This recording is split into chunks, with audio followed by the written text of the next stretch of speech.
Hello students, this video is going to focus on the readings, the second set of readings from the Counseling for Social Justice book on chapters 6 and 7.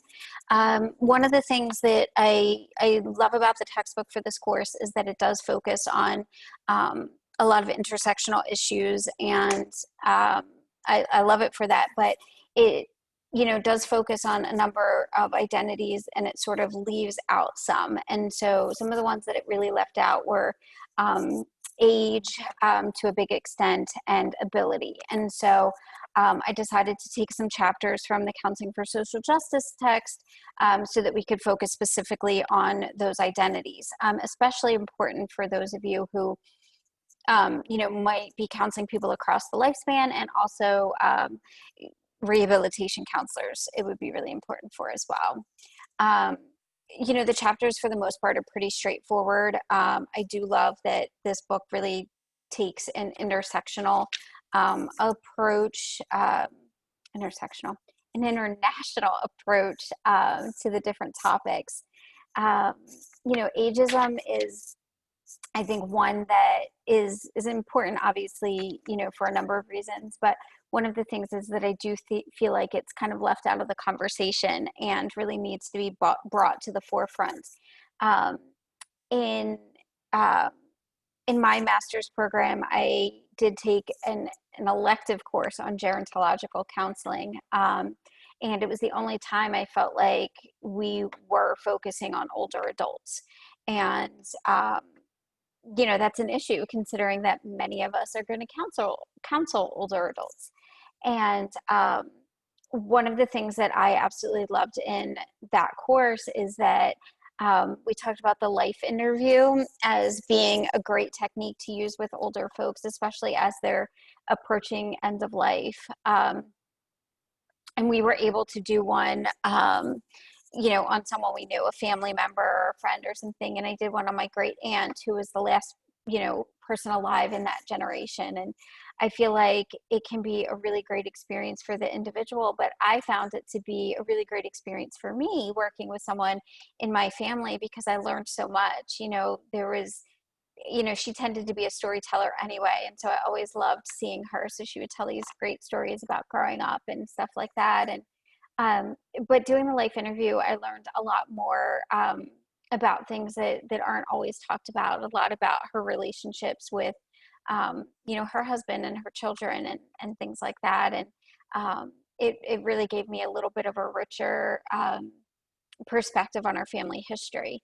And one of the things that I noticed with a lot of your part one that you turned in earlier this semester is that you talked about multiple generations in your family and the ways that you connect and keep family traditions going. And, some of you even have lived with or were partially raised by older generations. And I think that that's so important, and not everyone has that experience. And so we need to remember that when we're working with older adults, that they may not be as connected to the younger generations of their family, and what impact that has on them.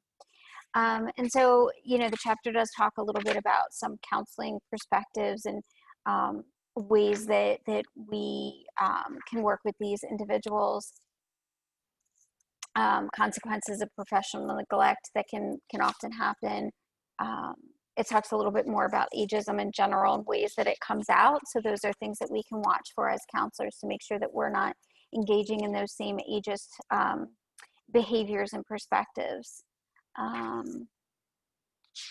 And then advocacy, action strategies, and things like that we can do for in regards to age and ageism. So the next chapter in here is, again, people with disabilities. PWDs is how it's referred to. Again, I think this is a really important topic, because ability often gets pushed to the side of identities. And, I definitely notice that in my privilege, when I introduce myself and my identities, I don't often say that I identify as an able-bodied person, but that's important, right? Because I need to be able to recognize the privileges that I have as an able-bodied person, and also normalize people being able to talk about different abilities or disabilities that we might have.